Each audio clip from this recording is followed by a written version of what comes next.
Free will. Before I even converted to Christianity as an engineer, I always had a deterministic way of thinking. Everything is a matter of causality. Everything has a reason. And nobody is entirely in control of the inputs to their life, so nobody can boast that they are in control.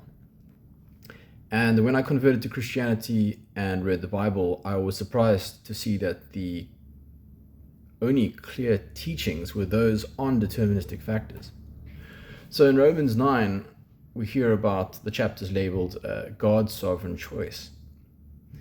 And early in the chapter, it starts off with saying that Rebekah had 2 children by father Isaac, and there were 2 twins. And before any had done anything good or bad, in order that God's purpose in election might stand, not by works, but by him who calls, it was said, the older will serve the younger. Just as I have written, Jacob I loved and Esau I hated.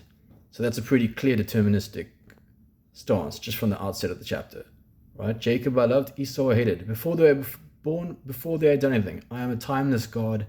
I am sovereign, not the will of man. Carrying on, what shall then we say? Is God unjust? Not at all. For he says to Moses, I will have mercy on whom I have mercy, and I will have compassion on whom I have compassion. It does not therefore depend on human desire or effort, but on God's mercy. For scripture says to Pharaoh, I raised you up for this very purpose, that I might display my power in you, and that my name might be proclaimed throughout the earth. Therefore God has mercy on whom he wants to have mercy, and he hardens who he wants to harden. Again, God saying clearly here, even Pharaoh, the famous figure that held back the Israelites from leaving, stubborn, plague upon plague, he would not let the Israelites go. God is saying clearly, I raised him up, I made him stubborn so that I could show my power to my people through him. And then the diatribe gets interesting because the person in this chapter is having like a conversation with God and says, one of you will say to me, then why does God blame us? For given what we've just said, who can resist his will? And then God's response is, but who are you, a human being, to talk back to God?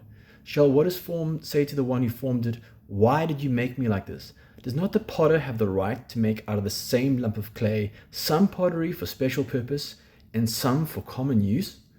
Again, as clear as day, God is saying, I am sovereign. Some things in this world I have made for common use, and something I've made for special purpose. And whether you are one or the other is my business, and you have no right to tell me what I can and cannot do in my own household, so to speak. And then for me, this is a profound verse. What is the reason for it all then? If God is totally sovereign. It says, what if God, this is verse 22, although choosing to show his wrath and make his power known, bears with great patience the objects of his wrath, prepared for destruction? What if he does this to make the riches of his glory known to the objects of his mercy, whom he prepared in advance for glory, even us, who were not called, not only from the Jews, but also from the Gentiles? So for me, this is profound because God is almost in a way giving a grand explanation for the narrative of life. He's saying, I am the storyteller. There is suffering and there are nemesis in this life. And I bear with great patience with these things, and they are prepared for destruction.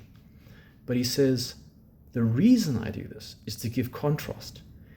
The reason is so that the objects of my mercy will understand what mercy is. In other words, God is saying to you, unless I allowed suffering and the objects of my wrath to exist side by side with you, you would not be able to understand what mercy is.